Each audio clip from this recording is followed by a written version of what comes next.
Reflexiones. Al comenzar la jornada, tomemos un momento, centremos nuestro espíritu y abramos el corazón a la sabiduría divina en compañía de César Castañeda.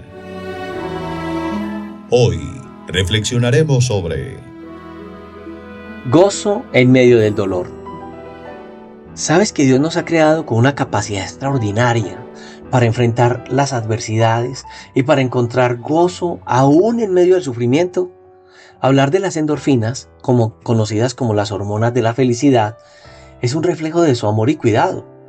Estas sustancias químicas que libera nuestro cerebro como una respuesta al dolor físico o emocional van a funcionar como analgésico natural y me van a brindar ¿qué? Consuelo, me va a ayudar a resistir en los momentos difíciles. Esta capacidad es parte del diseño perfecto de Dios. Él desea que incluso en tiempos de dolor yo encuentre alivio y pueda mirar hacia adelante con esperanza y fortaleza. La teoría de la resiliencia que propusieron investigadores como Emmy Werner nos muestra cómo los seres humanos tenemos una capacidad intrínseca de recuperarnos frente a las crisis y los traumas. Werner descubrió que muchos individuos, a pesar de enfrentar circunstancias adversas, desarrollan una habilidad de recuperarse y adaptarse. Las endorfinas son una manifestación biológica de la resiliencia. Ellas nos permiten enfrentar el sufrimiento con una fortaleza renovada y de alguna manera hallar alivio incluso en los momentos de dolor. Esta capacidad va a reflejar el propósito de Dios para cada uno de nosotros. ¿Cuál es? Pues que seamos fuertes, que seamos valientes, que seamos capaces de enfrentar las dificultades con un espíritu que busca esa paz y el consuelo de Él. En Romanos capítulo 5, versos 3 y 4 nos habla acerca de la importancia de soportar el sufrimiento y sobre los frutos de este proceso y lo que produce en nosotros. Qué lindo que Dios nos capacita y que estar cerca de Él permite que tengamos esto y que podamos nosotros permitir que las endorfinas hagan cumplan ese propósito. ¿Qué dice la Escritura? Nos gloriamos en las tribulaciones, sabiendo que la tribulación produce paciencia y la paciencia carácter y el carácter esperanza. Entonces ellas son una muestra tangible de ese proceso. Al igual que el dolor físico activa estas hormonas, el dolor emocional activa en nosotros un proceso de transformación cuando confiamos en Dios y cuando nos apoyamos en su amor. Este dolor entonces nos va a acercar a la esperanza, transformando toda adversidad en una fuente de crecimiento y fortaleza espiritual. Entonces hablar de las endorfinas como un reflejo de esperanza y de consuelo divino es especial. ¿Por qué? Porque no solamente ellas son una respuesta al dolor, también son una manifestación de la paz y el alivio que Dios desea para cada uno de nosotros. Cuando enfrento momentos difíciles, Dios me ofrece consuelo y un sentido de propósito. La resiliencia entonces, que experimentamos en esos momentos, reflejada en la función de las endorfinas, es un recordatorio de que Dios no nos deja solos en nuestras tribulaciones. Así como esta hormona de la felicidad nos ayuda a ver la luz en medio de la oscuridad, la esperanza en Dios nos fortalece y nos guía hacia el gozo, hacia la paz, aún en medio de las pruebas. En 2 Corintios 1:4 se nos recuerda que ¿qué hace Dios? Nos consuela en todas nuestras tribulaciones, para que con el mismo consuelo con que nosotros somos consolados por Dios, también nosotros podamos consolar a los que están en cualquier tribulación.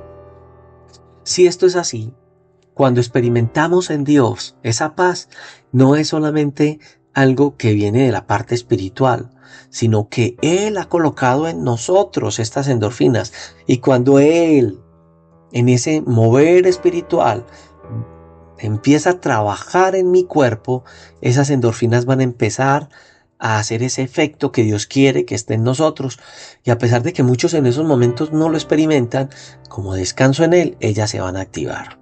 Este versículo que acabamos de ver no solo nos muestra que Dios nos da consuelo, sino que también nos llama a compartir ese consuelo a otras personas. Cuando experimento el alivio que Dios me da, tengo la oportunidad de testificarle a otras personas, de hablar de esa vida de fe, de ser un portador de esperanza, de dárselo a otras personas. Por eso muchos no pueden hablar de esto porque no lo viven. ¿Cómo puedo decirle a alguien tenga paz cuando no lo tenga, cierto? Pero cuando Dios a través de las endorfinas calma mi dolor físico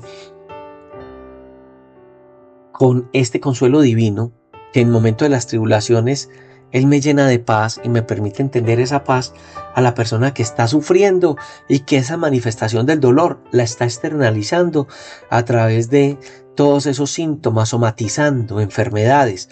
Qué importante es que ellos pudieran tener esto que nosotros hemos recibido. Aquí entonces hablamos de un llamado a vivir en resiliencia y en esperanza. Cuando comprendo cómo estas endorfinas me van a ayudar a soportar el dolor, reconociendo también que Dios me está invitando a vivir con resiliencia, sabiendo que el sufrimiento no es el final, sino que es una etapa en el camino de esa esperanza que Dios me ha dado y fortalecerme en Él. Los golpes en algún momento fortalecen. Por ejemplo, los grandes, esos peleadores, ellos golpeaban fuertemente en muros y cuando lo golpeaban sus huesos eran afectados. A veces eran hasta afectados en su estructura y había una lesión en su hueso, pero cuando soldaba esa parte quedaba más fuerte. Cuando Dios en medio del dolor permite que venga esa parte de mi vida, en Dios puede ser fortalecida. Pero tengo que aprender a tener resiliencia en Dios para que vaya más allá de esas dificultades y encuentre ese propósito de Dios. Jesús mismo nos dijo en Juan 16:33, en el mundo vamos a tener aflicciones. Pero ¿qué dice? Confíen, yo he vencido al mundo. Cuando yo vivo en esta esperanza y confío que cada tribulación es una oportunidad para acercarme más al Señor y para reflejar su amor y paz, incluso en circunstancias desafiantes, Dios nos llama a abrazar esa resiliencia, a ser testigos de su consuelo y a vivir con la certeza de que Él está a nuestro lado, aún en el dolor. Al liberar endorfinas, nuestro cuerpo nos recuerda que el alivio y el gozo son posibles, y este proceso se convierte en un reflejo de la fortaleza y esperanza que tenemos en el Señor. La fe en Dios nos va a permitir soportar el sufrimiento con una confianza profunda y nos va a brindar un sentido de propósito y paz en el mundo, aun cuando el mundo no me lo pueda ofrecer. Puedo concluir diciendo que Dios nos ha dotado de la capacidad para enfrentar el dolor con resiliencia y las endorfinas son una prueba de su diseño perfecto y compasivo. Estas hormonas de la felicidad nos ayudan a encontrar consuelo en medio del sufrimiento, reflejando la esperanza y el propósito que Él tiene y que Él nos ofrece. Cuando yo vivo con resiliencia y confiando en el Señor, transformo esas tribulaciones en experiencias que me van a dar crecimiento, me van a dar esperanza y va a ser un testimonio de amor inagotable del Señor. Dios mío, gracias por el consuelo y la fortaleza que nos das en medio del dolor. Ayúdanos a vivir con resiliencia y a confiar en que contigo cada prueba se convierte en esperanza y paz. Amén. Llevemos este mensaje en nuestros corazones y en nuestras mentes mientras enfrentamos el día con fe y esperanza. Reflexiones con César Castañeda.